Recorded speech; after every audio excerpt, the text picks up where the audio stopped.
de choses très générales. Je suis sûre que Lucien va nous donner des espèces de petits secrets pour l'action très pointus. Et donc il y aura une suite logique entre nos deux petites interventions. Donc je suis l'auteur d'un livre qui s'appelle Marchandiser la vie humaine, centré sur la GPA. Alors GPA, c'est présenté sur le site de ER comme grossesse pour argent. Je pense que c'est le terme le plus juste que recouvre la sigle GPA. Alors il faut savoir que cette blague, qui à mon avis dit vraiment la vérité profonde de la chose, c'est une création de Farida Belgoul, qui est une femme qui a énormément de talent pour beaucoup de choses. Et donc il faut lui reconnaître aussi ce mérite d'avoir inventé le terme qui est le terme juste. Pour moi, si vous voulez, toute cette histoire de GPA, il faut la voir comme une affaire commerciale, technico-commerciale. Il s'agit de biotechnologie. Il y a un pays qui est le pays pionnier pour tout ça, c'est Israël. Et puis les autres phénomènes qui sont tout autour, ce sont des opérations de publicité commerciale. Voilà l'axe, si vous voulez, de mon livre et des découvertes que j'ai faites après la publication du livre. Alors, on a intitulé notre conférence « Comment lutter contre l'empire du mensonge ». Donc, aujourd'hui, je n'ai pas envie de vous résumer le livre, mais de répondre à la question qu'on se pose toujours, que faire ? Que faire vraiment pour lutter contre l'empire du mensonge dans ce domaine, ces questions sociétales. La biotechnologie nous dit qu'il y a tellement de choses maintenant qu'on peut faire, pourquoi est-ce qu'il faudrait se les refuser ? Alors, j'ai articulé ma petite présentation en 7 points. Qu'est-ce qu'on peut faire ? D'abord, bien sûr, de la réinformation, et on peut s'habituer à utiliser un terme un peu plus provocateur maintenant, puisque réinformation, ça y est, maintenant c'est un terme qui est entré dans les mœurs, tout le monde parle de réinformation, Le Figaro, Libé, tout le monde, parfait, bien. Donc maintenant, il faut dire, à mon avis, armes d'instruction massive. D'accord ? Ça va leur casser les pieds, c'est très bien. Donc, comment faire de la réinformation ? Qu'est-ce qu'il faut dire ? Qu'est-ce qu'il faut faire savoir ? Comment instruire la population ? Deuxièmement, les obstacles à notre action, dans l'hypothèse où vous êtes à peu près d'accord avec nous que la GPA, la grossesse pour argent, non, c'est un concept qui ne devrait pas exister. On va essayer de le faire disparaître de l'horizon de ces prochaines années. Les obstacles, ne pas les sous-estimer. Je pense même qu'il n'est pas sûr du tout qu'on gagne la bataille. D'autant plus qu'il y a des gens qui se battent pour perdre, ça existe. Et il faut aussi se battre pour gagner. Mais ça demande un investissement très très très considérable. Ensuite, je pense que dans tout combat, il faut toujours remonter en amont pour avoir une chance de saisir le fond des choses. Donc, il faut aller en amont du point de vue de l'histoire et revenir un petit peu à ce qu'a été l'esclavage. Parce que dans l'esclavage, dans l'histoire de l'esclavage, on a la matrice complète de ce nouveau business israélien extraordinaire, puisqu'il est en plein boom, il rapporte des millions. Il faudrait dire des milliards d'ailleurs, puisque le million, c'est plus grand-chose maintenant. Donc revenir bien en arrière dans l'histoire, revenir aussi sur certaines erreurs du mouvement féministe qui nous ont amenés à la situation atroce actuelle. Il faut revenir en amont aussi en cherchant du côté des mythes, des grands mythes que différentes civilisations ont mis au point et qui sont toujours des schémas explicatifs de situations apparemment inextricables et apparemment inédites. Les mythes arrivent à en rendre compte. Il y a des mythes spécifiques qui correspondent bien à notre sujet. Ensuite, on va parler d'actions pratiques à faire, des choses que l'on peut faire très concrètement. Alors, il y a de la résistance passive, de la résistance active. Il y a des choses à faire sur le plan de la justice, des choses à faire dans la vie privée, des choses voyantes, des choses invisibles. Il faut entreprendre des actions politiques. Alors là, on commence à aller très loin dans la remise en question de beaucoup de présupposés, parce que c'est toujours pareil, si on veut gagner dans une action politique, il faut absolument avoir tout le peuple. Et pas seulement, si vous voulez, les gens comme nous, qui nous estimons la dissidence, les plus malins, les plus avertis, les plus justes, les plus généreux, mais qui sommes une poignée. Non, il faut absolument trouver tout le peuple. C'est autre chose, c'est une autre paire de manches.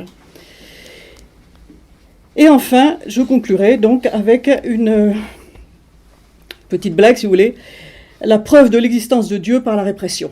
Vous allez voir où ça nous engage. La GPA, elle commence en 1994. Il y a des personnes qui se mettent à se faire payer pour porter des enfants d'autres personnes. Très vite, elle est interdite en France. Si vous voulez, dans les années 90 à 94, il y a du flou et bon, ça commence. 94, le premier pays à l'autoriser, c'est Israël. D'où ça vient? Ça vient des recherches sur tout ce qui est génétique, embryologie, procréation artificielle, fécondation assistée. Et tout ça, ça vient encore d'où? Allez, je vous dis tout de suite les trucs les plus croustillants. Pensez, année 1940, un médecin juif autrichien. C'est comme ça qu'il est défini par Wikipédia dans sa version en anglais. Un médecin juif autrichien qui habite en Angleterre.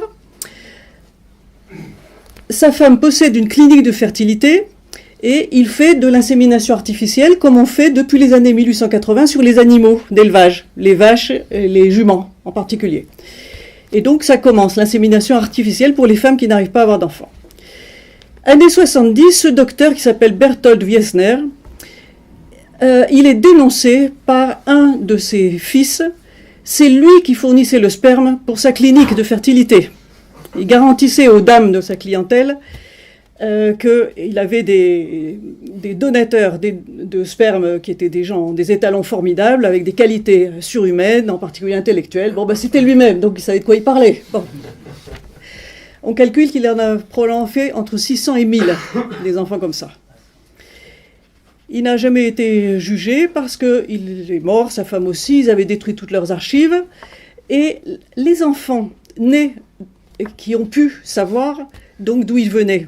Donc ça a commencé par un fils qui, avec les histoires maintenant de reconstitution de l'ADN, etc., a pu arriver à retrouver qui était son père, le donateur anonyme. Bon. Ça a commencé comme ça. Bon. Mais si vous voulez, tous ces enfants qui ont pu se dire, tiens, je suis le fils de quelqu'un de très intelligent qui habitait dans le coin, qui était médecin, qui avait une clinique de fertilité, eh bien, ils en sont fiers. Vous voyez? Ils se disent, bon, c'est mon papa, il m'a pas reconnu, mais enfin, c'était un cerveau. Allez, je suis le fils d'un cerveau, c'est déjà ça. C'est mieux que rien. Bon. Donc, voilà l'origine. 1994, donc, Israël, aussitôt, légalise la GPA. Israël, en 2014, légalise la GPA pour les couples homosexuels. Aux États-Unis, il y a un processus chronologiquement parallèle, hein, ça suit de très près, mais dans certains États des États-Unis. Il n'y a pas de loi fédérale encore sur cette question. Donc c'est la Floride et la Californie qui sont en pointe pour accepter toutes ces innovations. Alors, les scientifiques qui savent bien comment est-ce qu'on fait ce processus disent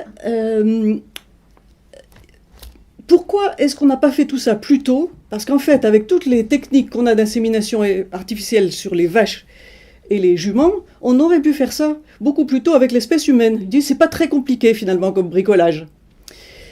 Eh bien, ils disent tout simplement il n'y avait pas de demande. C'est tout. Vous voyez? Il n'y avait pas de demande. D'où vient la demande? C'est que la stérilité est un phénomène galopant, en particulier dans les pays développés. Mais c'est une plaie. La fertilité masculine a diminué de moitié par rapport à ce qu'elle était il y a 50 ans. Et on nous cache les statistiques, les projections statistiques qui devraient nous dire, eh bien, écoutez, c'est très exactement dans 75 ans ou dans 200 ans que vous ne pourrez plus vous reproduire du tout. Mais au rythme où vont les choses, c'est peut-être dans 20 ans. Hein, parce que cette stérilité, elle vient de phénomènes conjugués, d'intoxication par des tas de produits qui sont des poisons, c'est tout, et qui nous affectent à un niveau très très profond de l'organisme. Alors ça, c'est pour les hommes, et pour les femmes, le principal obstacle à la fertilité féminine, c'est que maintenant, on attend 30 ans ou 40 ans pour avoir des enfants, on s'est bourré de contraceptifs avant, on a eu 1 ou 2 avortements, et bien quand on se décide d'avoir des enfants, la machine ne veut plus. C'est tout. Bon. Alors, est-ce que la GPA a été inventée pour les homosexuels ou pas? Non. Elle est inventée pour les couples qui souffrent de leur infertilité quand ils la découvrent, c'est-à-dire quand c'est trop tard. tout simplement. Parce qu'avant, on croit toujours qu'on pourra faire des enfants. Hein, on croit, et puis après, pas de chance. Et puis, un Israélien, je suis désolée, c'est vraiment le pays qui est à la pointe de toutes choses. Hein, je dis comme Manuel Valls, hein, je ne peux pas m'en détacher. Bon. Un Israélien de génie a créé le marché homosexuel de la GPA. Alors, ce monsieur s'appelle Doron Mamet. Vous pouvez le rencontrer sur Internet. Il a fait un film qui est en accès libre en français sur YouTube, qui s'appelle Bébé en kit, bien sous-titré en français. Dans d'autres langues, pas du tout. Vous avez un mal fou à le trouver. Ce sont des pirates français qui l'ont installé sur YouTube, pour que nous sachions à quoi nous avons affaire. Doron Mamet est un monsieur qui vit en couple avec un autre monsieur. Tous les deux, ils ont décidé d'avoir des enfants. Ils ont fait une cuisine, ils ont mélangé leur sperme, une horreur, tout ça à froid, bon, bref. Et puis, ils ont vu que ça marchait, et ils ont, je crois, 2 petites filles à l'heure actuelle. Bon. Et ils ont décidé, parce que c'était des gens qui travaillaient dans le marketing, ils ont décidé d'en faire un négoce mondial. Ils sont reconnus comme les inventeurs de Facebook, Google, c'est-à-dire tous les gens qui travaillent dans la dimension du marché Uber, marché absolument sans frontières, globalisation intégrale. Et ils ont tout de suite visé cela. Donc il leur fallait d'abord créer un marché. Parce que le marché des couples infertiles, hommes-femmes, c'est un marché, mais enfin, il est limité. Hein. Et puis, c'est des gens qui ont des scrupules. Et puis, les pauvres n'y ont pas accès, hein, ne peuvent pas s'acheter des enfants. Il n'y a que les riches, les très riches. Donc, ils ont fabriqué le marché homosexuel. Ils ont dit, mais quand même, c'est incroyable. Nous, on a le droit, comme les autres, d'avoir des enfants. Et ça a marché. En tout cas, mais l'Inde a foncé là-dedans, ça marche très bien, la fabrication de bébés dans des usines, hein, où on enferme les femmes pendant 9 mois jusqu'à ce qu'elles lâchent leurs produits. Maintenant, la plupart des pays qui font de la GPA se disent non, il y a quelque chose qui ne va pas. C'est-à-dire que c'est les peuples qui réagissent et qui en veulent à leur gouvernement, qui disent mais enfin, comment est-ce que vous pouvez autoriser une chose pareille? Alors c'est très bien, vous voyez, parce qu'il y a la corruption par les agences qui sont d'origine israélienne, hein, mais ça peut être des origines lointaines, hein. Et puis, donc, les peuples qui rouspètent. Donc, l'Inde, maintenant, par exemple, elle dit non, on continue à faire de la GPA, mais seulement pour les couples hétérosexuels. La Thaïlande, qui était un pays plus extraordinaire encore que l'Inde, parce que c'est un pays où les structures de l'État, les structures de contrôle sont très faibles, donc c'était vraiment du grand n'importe quoi. Il y a eu un coup d'État militaire. La Thaïlande a dit non, c'est terminé, on n'en veut plus. Alors, il est certain que ça existe, mais plus au niveau légal. En Grèce, alors là, ils étaient contents, Doron Mamet et son copain, parce qu'ils ont dit la Grèce, la patrie de Socrate et Alcibiade, Platon, tous ces gens-là. Bon, alors là, on va faire un tabac, ça va être le grand marché des gosses pour couples homosexuels. Hein. On a toute la philosophie grecque derrière nous, la sculpture grecque, Phidias, tout le monde. Bon. Ben non, ils ont été obligés de faire marche arrière. Alors maintenant, la Grèce refait de la GPA, mais essaye de mettre des limites. Elle dit non, mais c'est seulement pour les résidents grecs, les résidents en Grèce. Bon, enfin, c'est pareil, hein. C'est pas difficile de se faire une petite attestation de logement en Grèce. Bon.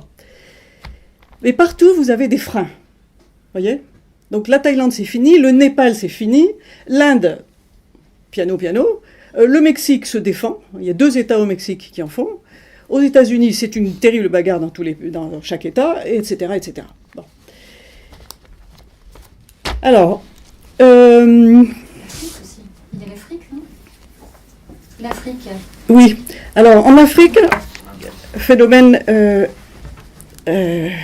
terrifiant. Il y a de la GPA brute de brute, c'est-à-dire qu'on rapte des jeunes femmes, on les viole systématiquement, on les enferme pendant 9 mois, on vend leur bébé, on leur dit allez, fous le camp. C'est la GPA élémentaire. Hein. En Afrique, vous avez énormément, j'ai pas de chiffres, hein, mais du Maghreb et d'Afrique noire, de femmes qui font des GPA pour des Européens. Donc des Européens qui payent. Donc elles viennent accoucher en France. Et elles donnent le bébé et elles repartent. Elles disparaissent. Ça existe. Hein. Ça existe. Alors tout ça est bien caché puisqu'en France ce n'est pas légal. Donc on ne peut pas avoir de statistiques. Mais vous posez des questions du personnel hospitalier, en général les aides-soignantes, les gens qui sont pas très hauts dans la hiérarchie, ils vont vous dire oui, j'en connais, j'en ai vu, je sais très bien.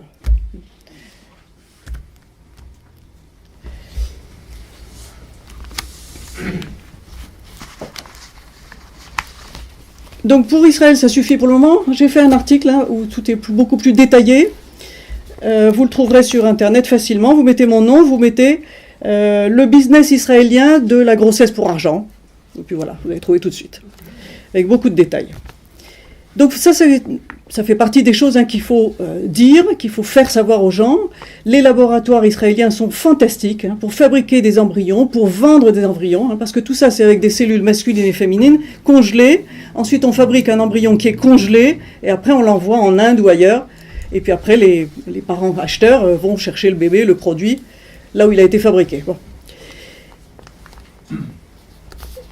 Donc, à mon avis, si vous voulez quand même de revenir tout le temps à la logique commerciale et à Israël comme le pays pionnier, c'est la première partie de l'arme d'instruction massive que nous devons développer. Alors, il y a une omerta. Si vous cherchez dans une bibliothèque des livres qui parlent de la GPA, on vous donnera des tas d'informations, et sur Internet, même chose, des tas d'informations sur la législation de tous les pays développés, jamais sur Israël. Comme si Israël ne faisait pas partie des pays développés, n'intéressait personne. Bon, c'est le centre, hein, c'est pas compliqué. Maintenant, je ne veux pas aller m'étendre trop longtemps, il faut que tout le monde puisse parler. Les obstacles. Pourquoi est-ce que notre combat contre la GPA n'est pas sûr du tout de gagner malgré notre passion, notre indignation? Alors, avec la stérilité galopante, il y a aussi l'homosexualité galopante. C'est un fait. Si ce petit lobby LGBT est tellement dynamique, tellement agressif, mais c'est parce que vraiment beaucoup de jeunes gens n'arrivent pas à s'intéresser au sexe opposé. Et c'est normal, si vous voulez. À partir du moment où on a moins d'hormones vitales qu'avaient les générations d'avant, eh ben, c'est par faiblesse qu'on va se replier sur son propre sexe. Et naturellement, quand on a un déficit quelque part, ben, on va essayer de se justifier, de légitimer ce déficit. Hein. On va dire « Oh, mais c'est une affaire de goût, j'ai le droit ». Non, c'est que je ne suis pas capable, c'est tout. Je n'ai pas la force d'aller conquérir une femme, c'est difficile. Ou à l'inverse, etc. Des mauvaises expériences, des traumatismes, tout ça, bon, ça vous pousse rapidement à l'homosexualité, les déceptions. Les femmes qui demandent le divorce dès qu'elles ont un gosse, ben, c'est normal que les hommes disent « Attends, je ne vais pas prendre le risque. Hein. Je préfère faire ma vie avec un tel qui est mon ami d'enfance. Pas de danger, c'est autre chose. Hein. » Donc, l'homosexualité galopante, c'est un fait, on ne peut pas le nier, et c'est pas en insultant hein, les PD qu'on réglera le problème. Ils sont là et ils ont des droits comme tout le monde. Hein. Thierry Meyssan, hein, qui est quelqu'un qui a beaucoup réfléchi sur toutes ces questions, et qui est très partagé hein, là-dessus, puisque lui-même, hein, il a commencé sa carrière publique en étant dans le mouvement pour protéger les malades atteints du sida et les homosexuels. Ça a été son grand créneau d'action. Eh bien, Thierry Meyssan rappelle que l'Église chrétienne, depuis les origines, a toujours reconnu l'existence des couples homosexuels stables, si vous voulez, des amitiés très profondes qui, dans le secret hein, de chaque existence, peuvent comporter des épisodes sexuels. Les deux saints fondateurs de la Russie, hein, il dit c'était un couple homosexuel. Bon. Il est important de le savoir. Vous savez, on critique beaucoup le pape François, par exemple, en disant « Oh là là, il est prêt à accepter le mariage gay et tout ça ». Non, l'Église a toujours reconnu des faits, des choses qui existent. Et il faut faire la place à tout ce qui existe. Faire que ça ne tombe pas du côté du vice, du satanique, et que ça soit canalisé vers le bien de tous, de la société. Alors, autre raison de se faire du souci sur nos possibilités de se faire du souci. Vous voyez, la Manif pour tous, c'est un mouvement qui a été foudroyant en 2013, inattendu. Tout le monde s'est précipité à la Manif pour tous, vraiment des millions de gens, parce qu'il y avait un effet de surprise. Personne n'avait imaginé qu'on allait institutionnaliser le mariage homosexuel. Moi-même, je me suis réveillée à ce moment-là, je me suis dit, mais ce n'est pas possible. Bon, maintenant j'ai compris que si c'est possible, et même qu'il y a des tas de gens qui font en sorte que ça soit tout à fait réel. Dimanche dernier, à la Manif pour tous, il y avait un public très homogène. des jeunes couples, des gens plus âgés, mais enfin les gens qui vont à la messe. Qu'est-ce que ça représente dans la population française? On sait que ça représente 4% de la population française. Donc la manif, c'était plus du tout les chiffres de 2013, mais c'est normal puisqu'il n'y avait pas d'enjeu sur le moment. On n'était pas en train, il ne s'agissait pas de se battre contre une loi imminente ou de dénoncer un scandale qui venait d'avoir lieu. C'était un petit peu une date fixée, un petit peu à froid. Bon. Mais enfin, ça veut dire que ça fait que 4% de la population française. Et encore, si vous voulez, le clergé n'a pas appelé à cette manif pour tous, les évêques n'ont rien dit. Et ils ne le feront pas non plus. Donc il y a énormément de gens qui, comme vous et moi, trouvent que la GPA, non, ça c'est pas normal, il ne faut pas, mais qui ne bougeront pas plus. Donc c'est très grave comme situation. Il ne suffit pas de défiler un dimanche par an, ou plus même, pour que ça avance. Le droit contractuel, qui est en train de grignoter la jurisprudence dans tous les domaines. Autrefois, le droit, la justice, les tribunaux, c'était censé défendre la justice. Vous savez, cette dame qui a les yeux bandés et qui a une balance. Et comme elle a les yeux bandés, eh ben, elle ne peut être qu'objective et juste. Maintenant, ça n'a rien à voir. Toutes les législations, dans tous les domaines, vont vers le droit contractuel. C'est ce qu'on a vu avec la loi Macron pour le travail, c'est-à-dire, et juste ce qui ne perturbe pas l'ordre public et où on arrive à mettre les gens d'accord. Et puis c'est tout. Et puis c'est tout. Ça, c'est la logique commerciale. La GPA est un business. Donc tout se règle à coup de contrat. Et les législations nationales sont dépassées. Elles invoquent toutes sortes de principes. On leur dit, allez vous voir, vous faire voir, c'est le passé. C'était autrefois. C'est terminé. Et c'est dans le monde entier. Bon, alors je ne veux pas être trop longue. Point numéro 3. Si on va en amont dans l'histoire, l'esclavage. Alors là, s'il vous plaît, si vous achetez mon livre, lisez bien le chapitre écrit par une petite association qui s'appelle Armada et qui réexplique ce qu'a été l'esclavage des Africains en Amérique, du nord au sud, du point de vue des Antillais actuels, qui n'est pas le point de vue des gens que je vois en face de moi. Le vécu, si vous voulez, la mémoire de l'esclavage, ça fait autre chose que votre sensibilité, enfin celle que je suppose habituelle parmi vous, de dire attendez, j'ai aucune raison de payer pour 3 esclavagistes qui ont embauché des nègres à l'époque de mes arrière-grands-parents. Du point de vue noir, la mémoire de l'esclavage, qu'est-ce que ça veut dire? Ça veut dire on sodomise, on viole, on casse la dignité des gens, en particulier par la sodomie. Ça, c'est très important. Les maîtres, ils abusaient des femmes et ils abusaient des petits garçons. Et c'était systématique. Et ensuite, qu'est-ce qu'ils faisaient des produits, des viols, des enfants, des femmes qu'ils avaient engrossées? Eh bien, ça faisait des nouveaux esclaves. Alors ça, c'est le cas le pire qui a été très développé aux États-Unis. Les pays protestants ont été plus cruels, plus implacables que les autres. Dans d'autres pays, là, plus la religion catholique était forte, plus ces choses-là ont été tempérées.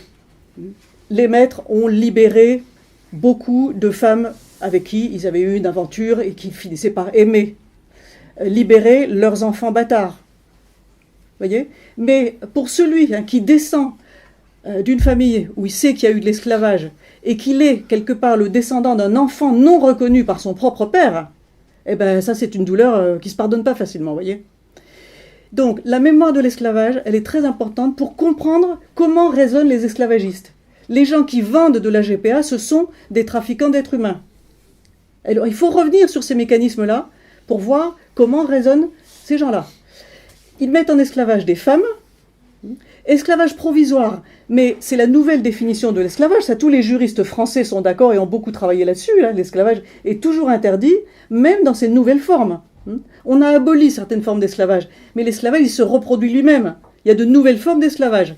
La femme qui loue son ventre, qui vend son bébé, c'est une esclave, parce que pendant un moment, elle n'a plus disposé de son propre corps. On a abusé de son corps, voyez, entièrement. Et l'enfant aussi, il naît esclave, puisqu'il a été acheté. Ce n'est plus un être libre. Et cet enfant, il pourra être revendu. Alors ça, c'est pas marqué dans les contrats. C'est pas marqué dans les contrats, bien sûr. Mais ça, vous pouvez le comprendre par la psychologie des gens. Même les parents qui adoptent un enfant, l'enfant devient insupportable quand il est adolescent. Les parents cherchent à s'en débarrasser. C'est très fréquent et c'est pour ça, c'est une des raisons pour laquelle il y a de moins en moins d'adoptions. Parce que l'adoption est généralement un échec. Il y a un moment où ça casse. Bon, des enfants qui ont été achetés à l'origine, il y a un moment où ils vont dire non, je ne marche pas dans votre combine. Et il va être odieux avec ses parents, il va être pire que Dieu. Alors, qu'est-ce que je disais ? Donc, tout ça pour vous expliquer pourquoi l'esclavage est un concept central. Et nous avons partout autour de nous des descendants d'esclaves, des Antillais, qui raisonnent très bien et qui expliquent très bien. Profitez de cette expérience qui n'est jamais loin de vous. Il faut l'écouter. Alors, dans l'histoire, je dis qu'il faut aussi faire un chapitre spécial qui reste à écrire sur la bêtise des femmes. Les femmes, elles ont été féministes, elles se sont battues pour leurs droits, pour leur autonomie, pour en finir avec toutes sortes d'abus. C'est très bien. À toutes les époques, vous savez, il y a du féminisme. Il y a eu des époques féministes au Moyen-Âge, à la Renaissance, ça repart au XIXe siècle, c'est ce qu'on connaît le mieux. À mon avis, si vous voulez, le féminisme, il est toujours nécessaire. Parce que c'est comme dans une basse-cour, le coq aura toujours tendance à abuser de la poule. Bon, ne soyons pas bêtes comme des poules, de temps en temps, disons stop. Mais l'erreur historique, vraiment, qui à mon avis est le comble de la stupidité, c'est l'alliance avec le mouvement homosexuel. Comme si les deux combats avaient quelque chose à voir. Ils n'ont rien à voir. Les homosexuels hommes sont des gens qui n'aiment pas les femmes. Ils ne vont pas leur faire de cadeaux. Alors, premièrement, on est bien content qu'ils ne veuillent pas vous violer, d'accord, de ce côté-là, on est tranquille. Mais après, ça reste des hommes. Ils vont essayer d'abuser de nous. La GPA, c'est l'idée qu'il faut faire des enfants en se passant des bonnes femmes complètement. On n'a plus besoin d'elles. Alors, on veut bien leur faire un chèque. Maintenant, tu accouches, tu me le donnes, et toi, je ne veux plus entendre parler de toi. Enfin, c'est scandaleux, c'est monstrueux. Et les féministes se sont alliés avec ces gens-là. Je parle des gens du lobby GPA. Il y a des tas d'homosexuels qui sont des gens normaux et gentils. Mais dans le fond, si vous voulez, il y a toujours cette tentation d'abuser d'un certain pouvoir. D'accord ? Alors, moi, j'emploie beaucoup le terme d'homosexualisme, c'est-à-dire de tendance vers. Ce n'est pas une question de pratique, c'est simplement de se dire, mais c'est mieux que la mécanique normale de complémentarité des sexes. Un autre terme que je trouve qu'il faudrait beaucoup développer, c'est le sodomisme. Même chose, c'est l'idéologie disant, à partir du moment où on peut faire un acte sexuel à l'envers de la nature, on peut aller plus loin et faire encore plus de choses à l'envers. Faire des tas de choses à l'envers. C'est ça le sodomisme. Dans la légende de Sodome et Gomorrhe, ce que Dieu punit, ce n'est pas un acte physique particulier parce que à cette époque-là, à l'époque de la rédaction de la Bible, c'est-à-dire des millénaires et des millénaires, on était pudique, c'est pas comme maintenant, on ne décrivait pas les choses. Les choses étaient comprises à demi-mot. Dieu, nous dit la Bible, punit les habitants de Sodome et Gomorrhe du péché d'orgueil, c'est-à-dire d'avoir cru qu'ils étaient tout-puissants, qu'ils pouvaient tout faire à l'envers de l'humanité. Alors c'est pour ça que je vous dis, ça n'a rien à voir avec le féminisme. Et il faut absolument casser cette alliance entre féminisme et homosexualisme. En amont dans les mythes. Alors, le mythe de Sodome et Gomorrhe, évidemment, c'est une création juive, hébraïque. Bizarrement, Israël a décidé que ce mythe n'existait plus. Il faut le ressortir tout le temps. Non, Dieu punit Sodome et Gomorrhe. Une cité qui se laisse gouverner par des sodomistes est une cité condamnée, qui périra par le feu. C'est fatal, c'est mécanique, c'est naturel. Parce que la stérilité ne peut produire que de la stérilité. Et la stérilité, ce n'est pas seulement un phénomène physique, c'est un phénomène mental.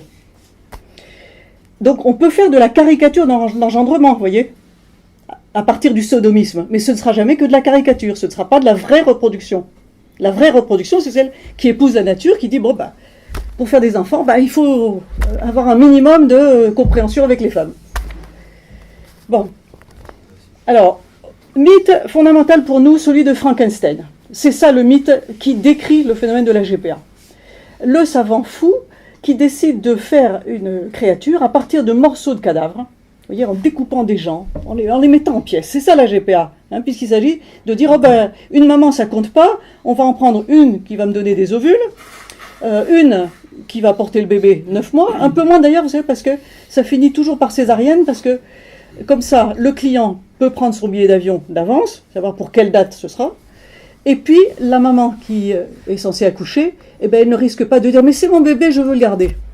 Avec la césarienne, paf, coup de massue d'anesthésie générale. Quand elle se réveille, le bébé est parti. Donc, Frankenstein, il s'agit vraiment, vous voyez, de travailler sur des gens mis en miettes, des cadavres, des gens qui sont tués dans leur âme. Parce que le client et la femme qui va vendre son bébé sont des gens qui sont schizophrènes, qui ont fait quelque chose qui est contraire à leur nature et à leurs sentiments.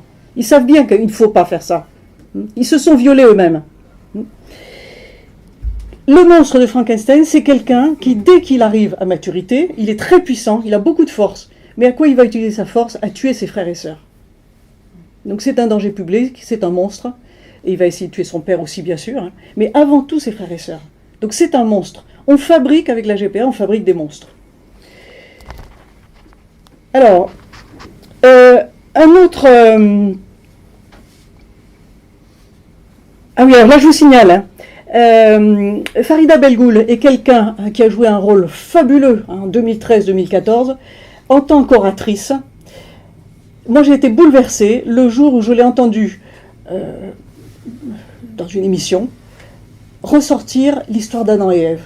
Personne en France n'a le culot pour traiter d'un problème de GPA ou de mariage pour tous, n'importe quoi, de dire mais enfin Adam et Ève, mais c'est fantastique. Il faut revenir aux fondamentaux, aux mythes les plus élémentaires que personne ne peut récuser. Ce sont des mythes, mais des mythes qui expliquent tout, qui ont de la force. Alors, avec le mythe d'Adam et Ève, bon, il y aurait beaucoup de choses à dire, parce qu'il y a aussi le mythe de Lilith qu'il faudrait remettre en circulation. D'après, vous voyez, les traditions juives, il y a deux créations de la femme. La première création de la femme, c'est Lilith, c'est une femme faite de boue, d'argile, comme Adam. Et c'est une femme monstrueuse. Donc elle est ratée, elle n'est pas bien. Donc Dieu en fait une autre, et celle-là, il la tire du rêve d'Adam. C'est quand Adam est endormi que Ève sort de sa côte. Mais elle sort de lui comme son rêve, c'est très beau comme idée. Alors Ève, elle est bonne. Et vous savez que les musulmans ne considèrent pas qu'Ève soit la calamité de l'humanité, au contraire. Ils parlent de sainte Ève et de saint Adam. La méchante, c'est Lilith. C'est Lilith qui s'est transformée en serpent. Donc Lilith, c'est la tentation d'Ève. Vous voyez, mais c'est ce qu'Ève n'est pas. Ève, elle reste pure, elle reste bonne. Donc Lilith, c'est la femme qui a décidé d'abord de goûter aux fruits de l'arbre de la connaissance, c'est-à-dire qui se croit toute puissante, qui est prête à aller dans tous les excès, érotiques entre autres, lubriques et toutes les malfaisances. Et c'est celle qui va former les autres aussi au péché. Bon. Donc là, la femme funeste, la Lilith, voyez-la si vous voulez dans les mouvements LGTB, mais repérez-la. Il y a Ève, qui peut être très bonne, ou en tout cas qui peut être rachetée, qui est vraiment la mère de l'humanité, et il y a Lilith, qui est la calamité à repérer, à sortir de là. Un joli mythe dont il faut se servir aussi pour bien comprendre notre société. Alors il est joli parce qu'il est gai et joyeux. C'est le mythe de Pinocchio. Pinocchio, dont le nez s'allonge chaque fois qu'il ment, eh bien, dites-vous bien que tous les menteurs qui nous entourent, leurs mensonges, on les voit comme le nez au milieu de la figure. Il n'y a pas besoin d'être très compétent. Il n'y a pas besoin de connaître beaucoup de génétique et d'embryologie et de choses comme ça. Il faut tout le temps dire, attends, je vois ton nez qui s'allonge, tu mens. Tu nous vends des salades. Alors le mythe de Pinocchio, il est beau. Passons aux actions pratiques. Alors, dénoncer les scandales du lobby médical. Le docteur Dickès, qui va venir ici le mois prochain, m'attendez, avec qui j'ai fait un film qui s'appelle Le fruit de nos entrailles, un documentaire qui est sur YouTube. Le docteur Dickès insiste, il y a une omerta sur tous ces phénomènes de GPA, tout ce qu'on trafique, sur les embryons, les ovules, les dons de sperme, les fœtus et tout ça, une omerta. On ne sait pas ce qui se passe, il y a des secrets. Ce que deviennent les enfants nés par GPA, est-ce qu'ils sont en bonne santé ou pas, secret partout. Bon, alors là, je lance un appel à tous les gens qui travaillent dans le monde médical. Ces secrets, il faut aller les chercher, il faut les révéler. Quand on est en bas d'une hiérarchie, dans le monde médical, on découvre beaucoup de choses. Eh bien, il faut les dire. Il faut les dire, les faire connaître. Sans se mettre en danger, c'est pas la peine. Il faut, comme dit Lucien, toujours faire de l'entrisme, être toujours bien placé au cœur des choses et faire savoir ce qui s'y passe. Le professeur Jacques Testard dit que le problème, lui, il n'insiste pas sur Israël. Il ne s'est pas aperçu qu'il y avait un petit pays qui faisait des choses bizarres. Bon. Il dit le problème, c'est le lobby médical qui est vraiment une structure totalitaire très très malfaisante. Très bien. Eh bien écoutez, allons-y. Et il dit, la médicalisation est un poison qui nous rend idiots. Il dit, les femmes ne devraient pas accepter d'être prises en main dans leur vie sexuelle entièrement par la médecine, depuis la puberté, pilule, jusqu'à la ménopause, hormones. Non mais qu'est-ce que c'est que ça? Et l'accouchement et l'engendrement ne devraient échapper aux médecins. Sachant que 80% des actions judiciaires entreprises contre des médecins ou des structures médicales n'aboutissent pas. C'est pas facile de se battre contre ce pouvoir médical. Mais sachant, et ça c'est le docteur Dickès qui me l'a rappelé, que les médecins engagent leurs responsabilités sur 30 ans. Vous avez 30 ans pour accuser un médecin de vous avoir empoisonné, de vous avoir inoculé une maladie qui va leur rapporter gros, mais qui vous tue. On a 30 ans. Quand on découvre un scandale dans une opération quelconque, il faut s'en servir. Autre exemple de choses scandaleuses. Dans les statistiques, on sait que 20% des fécondations in vitro à peine aboutissent. Vous imaginez une industrie qui fabriquerait 100 voitures, dont 80 ne marchent pas. C'est ça actuellement. L'industrie de la reproduction artificielle, c'est un gâchis incroyable. Et un gâchis de quoi? Eh bien d'embryons. C'est-à-dire quand même d'êtres humains potentiels. C'est monstrueux. Donc 80% qui ne marchent pas. Et quand la FIV réussit, c'est-à-dire quand on arrive à faire démarrer un embryon, 50% des embryons sont anormaux. Donc ils vont partir à la poubelle aussi.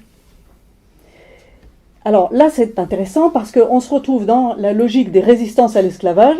Pourquoi est-ce que l'esclavage européen envers les Africains a disparu? Parce qu'il n'était plus rentable. Eh bien, que les gens ici qui font du commerce, qui savent faire des calculs de rentabilité, disent « mais enfin c'est scandaleux, l'État finance un truc qui fait perdre de l'argent à tout le monde. » Et c'est le contribuable qui paye, bien sûr. Ça coûte très cher tout ça. Un petit détail. Il faut des embryons pour faire de la recherche en France. Il faut du sang de cordon ombilical pour faire des allogreffes. Un truc très très utile pour la réparation des tissus, en particulier des tissus cancéreux. La France pourrait produire tout ça. Eh bien non, elle les achète à Israël. Certaines personnes en France ont réussi à faire des lois pour qu'il soit interdit de fabriquer ces choses-là, de les produire ou de les mettre en circulation pour la recherche ou pour des usages thérapeutiques en France, pour nous obliger à aller acheter ça en Israël. Bon, ça existe. Alors, dans les actions pratiques, donc vous voyez tous les domaines où on peut vraiment aller très loin dans l'instruction des gens, hein, comment casser nos ennemis en disant des réalités très simples. Eh bien qu'il faut aller chercher, parfois c'est pas facile à trouver. Retour à la religion pratiquante.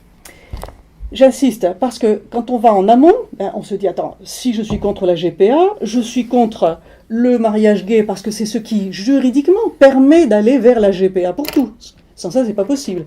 Or, s'il n'y a pas GPA pour tous, c'est un commerce qui s'effondre. On n'a pas inventé la GPA avant les années 1980 parce qu'il n'y avait pas de problème de stérilité. Personne n'en avait besoin. Dans une famille, vous avez une femme qui ne peut pas avoir d'enfant, mais sa sœur en a 10, bon ben elle en cède un à sa sœur, et puis voilà, c'est réglé. Ça s'est toujours fait, on s'arrange en famille, mais ça ne rapporte rien à personne. Vous voyez? Les gens qui défendent la GPA vous disent « Oh, mais ça a toujours existé ». Ben oui, mais autrefois, ça n'avait rien à voir avec un business. Bon. Retour à la religion, parce que donc, on remet en question mariage gay.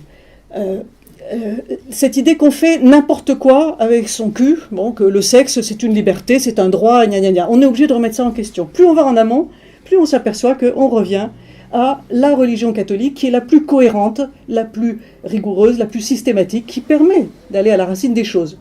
Je ne vous oblige pas à être catholique. Toutes les personnes qui sont accrochées à une religion arrivent aux mêmes conclusions. On n'est pas obligé de passer par le catholicisme. Pour la France, c'est quand même le chemin le plus simple en général pour retrouver les vérités fondamentales. C'est pas le seul. Moi je dis, si Dieu a créé différentes religions, c'est à lui de s'y retrouver. Moi je ne défends pas une religion plutôt qu'une autre. Ça c'est celle qui m'a formé, donc j'y trouve mes repères. C'est tout. Alors, devenir pratiquant, qu'est-ce que ça veut dire? Être avec l'église de la majorité. Peser sur les majorités, être avec le peuple, pas dans une dissidence marginale. Je ne développerai pas, mais je pense que c'est extrêmement important d'être aussi là, au contact avec les gens normaux, les gens simples, les gens qui sont prêts de bonne foi à écouter ce qu'on leur dit, hein, qui ne sont pas très exigeants. Mais ces gens-là, c'est la vraie patte humaine. En général, ces gens ne sont pas de milieu intellectuel, ce sont les gens qui font des enfants, hein, contrairement aux gens cultivés, qui commencent par essayer 36 partenaires, se fixer avec quelqu'un, faire un gosse, divorcer, se lamenter, et puis après c'est fini, c'est trop tard. Vous voyez ? Non, les gens qui font des enfants, ils ne se posent pas beaucoup de questions, mais ils les font, et ils font très bien. Alors, c'est là qu'on arrive à une action pratique très simple, très élémentaire. Il faut avoir des enfants. Et en avoir quand on est jeune, quand ça marche, quand on est amoureux. Tout de suite, il faut profiter de l'amour. Parce qu'après l'amour se tasse, les problèmes arrivent, et si on n'a pas fait d'enfants à temps, eh ben, il n'y en aura plus, c'est tout. Alors, c'est une leçon valable pour tous les âges. Les jeunes, vous savez que les jeunes maintenant sont exaspérés par le baratin au lycée, au collège, la pilule, le préservatif. Non, ils en ont marre, ils ont envie de savoir s'ils peuvent faire un gosse, s'ils en sont capables. Alors, ils mettent en route un gosse. Merde, les parents gueulent, tout le monde gueule. Oh, bon, allez, on avorte. Bon. Dommage, mais bon, tant pis. Non, il faut absolument dire au gosse, non, on n'avorte pas, on le garde. Ce copain, tu l'as jamais revu, c'est pas grave.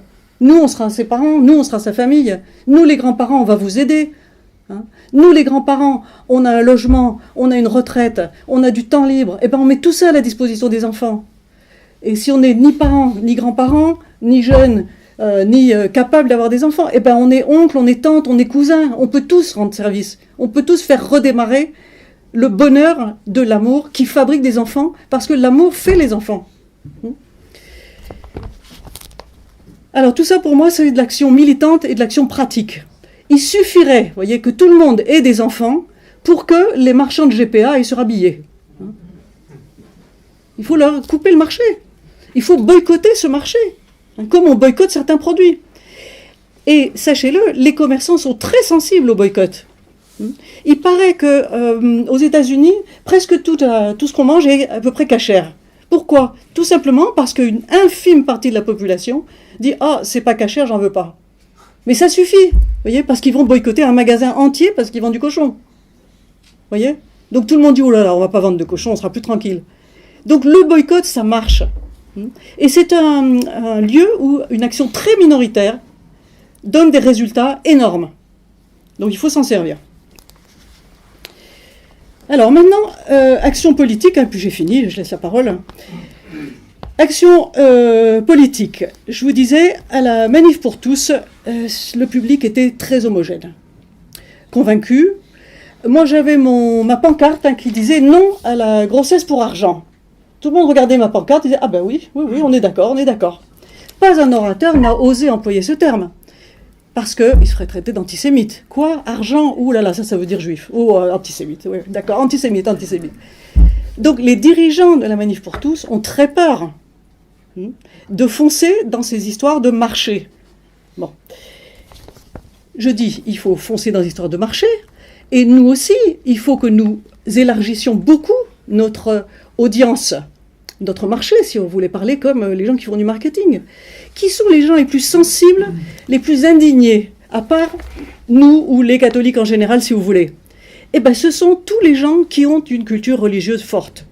Les musulmans, les noirs, catholiques, musulmans ou n'importe quoi, mais où la vitalité est beaucoup plus forte, beaucoup moins abîmée que dans nos sociétés totalement pourries. Vous voyez ?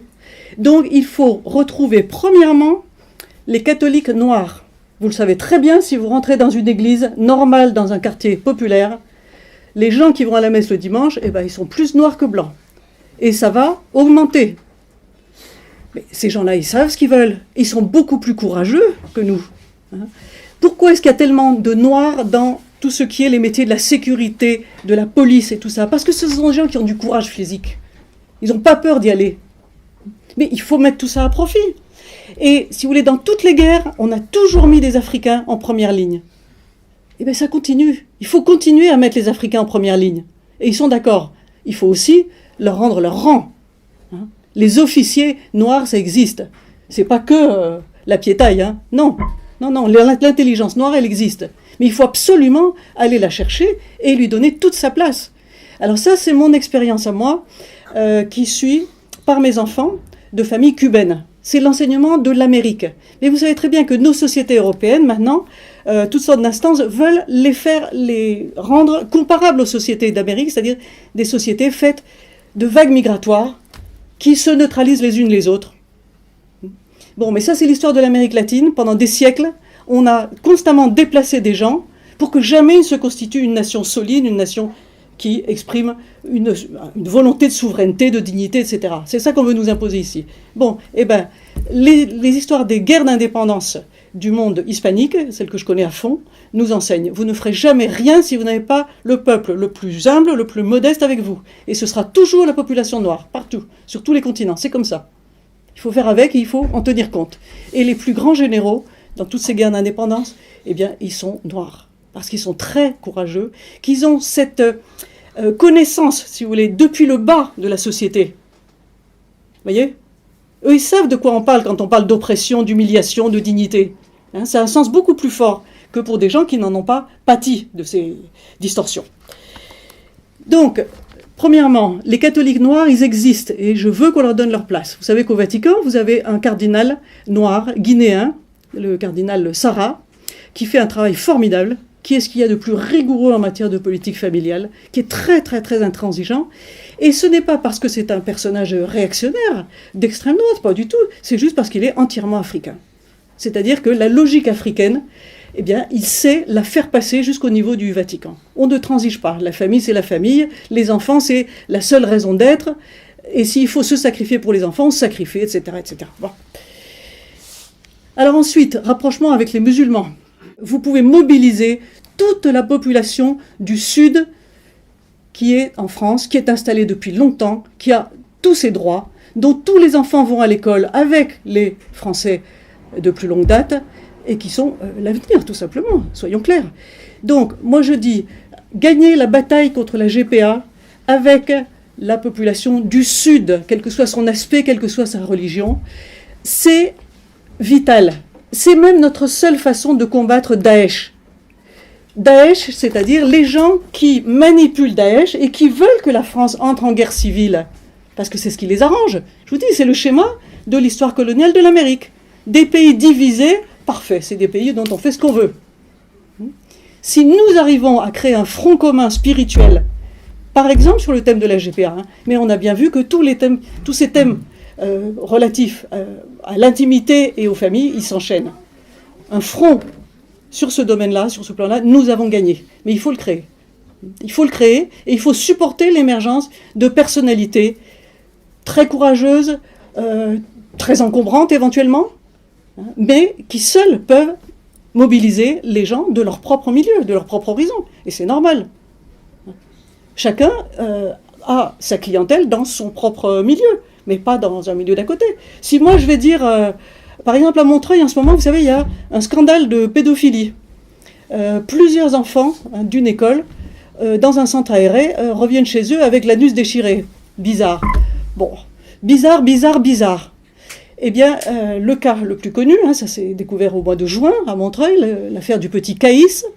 C'est une famille africaine et c'est une association africaine extrêmement tendue par les questions justement de dignité, ils se sentent toujours bafoués et tout ça, qui a pris en main la chose. Mais il faut être avec eux. Alors ces gens, ces Africains, d'abord au premier abord, leur réflexe c'est de dire « Oh là là, c'est ces racistes blancs qui abusent de nos gosses ». Bon, on leur fait découvrir qu'il y a des tas de gosses abusés qui ne sont pas noirs. Parfait. Ce qu'ils veulent, c'est qu'on soit associés à leur combat. C'est pas à moi de leur dire faites ceci, faites cela, mais c'est à moi de leur dire je suis avec vous et on va mettre tous les cas de scandale de pédophilie, on va les mettre ensemble et on va tous se battre ensemble. Mais c'est vous qui allez mobiliser les Africains, c'est pas moi qui vais les mobiliser. Pourquoi voulez-vous qu'ils m'écoutent moi? Et c'est valable dans tous les milieux. Bon. La manif pour tous de dimanche dernier, je ne sais pas si elle a gagné grand-chose comme bataille.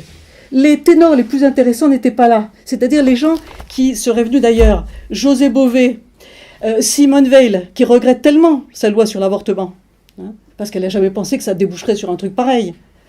Alain Finkielkraut, qui est furieux, que tous ces trucs-là soient à la mode. C'est ces gens-là qu'il faut entendre, qu'il faut faire venir parler, pour montrer justement que de tous les horizons, vous voyez, il y a des gens qui ont une indignation mais physiologique contre toutes ces horreurs, et qui peuvent la faire jouer. Il n'y a pas de raison que nos gouvernements se laissent corrompre par des mafias de laboratoires et d'agences de GPA, simplement parce que personne ne rouspète. Non, il faut que tout le monde exprime son indignation. Donc l'action politique, pour moi, c'est ça. C'est créer un front qui, éventuellement, peut signifier que les gens, si vous voulez, qui s'estiment être la dissédance, une sorte d'espèce supérieure dans la société française, ne soient plus forcément les moteurs. Parce que vous savez très bien quand même que la résistance à la GPA, c'est avant tout une excellente philosophe qui s'appelle Sylviane Akaczynski et qui est l'épouse de Lionel Jospin. Alors on peut dire beaucoup de mal des socialistes si on veut, pourquoi pas, moi je dis du mal de tout le monde, avec joie, c'est facile. Mais si vous voulez, la résistance, elle a un fondement philosophique et ce fondement, il est chez une dame qui est l'épouse de Jospin. Bon, ben, tous ces gens-là, il faut les mobiliser, il faut faire servir tout le monde. Bon, donc j'arrête. Ma conclusion, la preuve de l'existence de Dieu par la répression. Je n'ai pas parlé des gens qui ne se réclament d'aucune religion. Il faut évidemment aussi les mettre dans le combat. Les gens qui se disent agnostiques ou athées, bon, ils sont ce qu'ils veulent. Tout le monde est dans une évolution, on peut passer par 36 étapes dans sa vie. En général, là, on redécouvre Dieu quand on se trouve en très grand danger. Mais ça peut être le contraire. Je connais une dame qui avait un petit garçon qui a attrapé un cancer terrible. Elle me dit, depuis ce jour-là, je crois plus en Dieu. Pourquoi ? Parce qu'elle est trop en colère contre Dieu qui a permis que son gosse attrape un cancer. D'accord.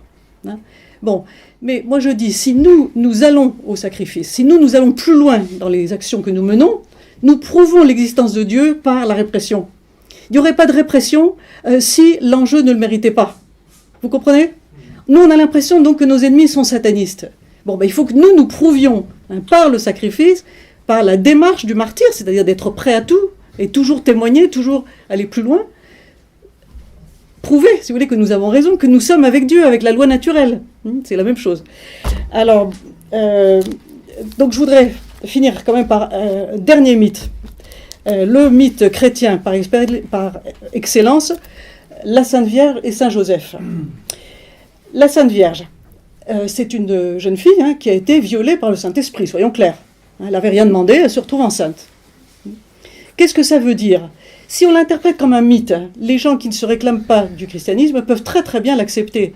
Si on le prend comme le mythe de la nature, c'est la nature, c'est le mythe écolo par excellence. La Sainte Vierge, c'est la nature qui est toujours vierge. La nature n'a pas besoin de l'être humain, et encore moins de l'être masculin, qui viennent la charcuter, la violer, l'envahir, l'exploiter, etc., pour être féconde. La nature, elle est parfaitement féconde, tout en étant éternellement vierge, elle se reconstitue tout le temps toute seule. D'accord ? Donc, le mythe de la virginité de Marie, il faut le prendre très au sérieux, parce que c'est la base de la sensibilité écologique cohérente, qui va jusqu'au bout. Et le mythe de Saint Joseph, c'est l'idée qu'un papa, il n'est jamais le propriétaire, ni de sa femme, ni de son gosse. C'est toujours l'enfant du Saint-Esprit. Bon, on fait avec, et puis on va l'élever le mieux possible. Vous voyez ? Et tout ce qui sortira de Marie, de la femme, on fait avec. C'est la nature, c'est comme ça. On accompagne la nature. Et c'est ça le rôle d'un homme, le rôle d'un père. Accompagner la nature et non pas la bousculer, lui casser les pieds, la détruire ou la faire produire de force. D'accord ? Bon, ça suffit ? Merci.